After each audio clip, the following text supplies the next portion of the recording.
Crise au Soudan du Sud. Un haut responsable des Nations Unies a prévenu que le Soudan du Sud était, je cite, au bord d'une catastrophe humanitaire. L'ONU affirme que la situation est si alarmante qu'elle est devenue le terrain de la plus grande opération d'aide humanitaire.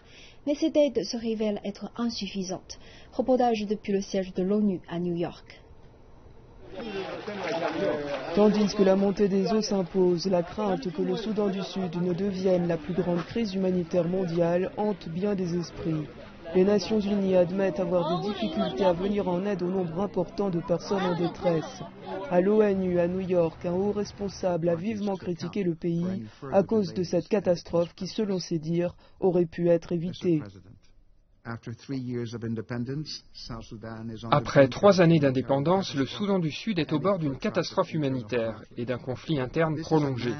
C'est une crise artificielle et les responsables de cette crise ont mis du temps à la résoudre.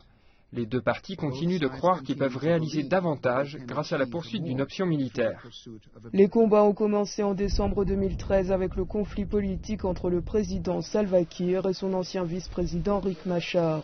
Ce conflit a entraîné la fuite de 100 000 personnes vers les bases de l'ONU autour du pays.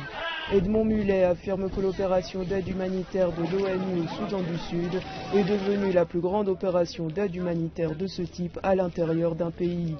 À Washington, le secrétaire d'État américain John Kerry a rencontré le président du Soudan du Sud pour discuter de la dernière table ronde des négociations pour la paix qui a eu lieu lundi. Le risque de famine menace 50 000 enfants. Il y a une menace permanente qui pèse sur la vie. Il y a une série d'attaques tribales des deux côtés actuellement, ce qui est tout simplement inacceptable.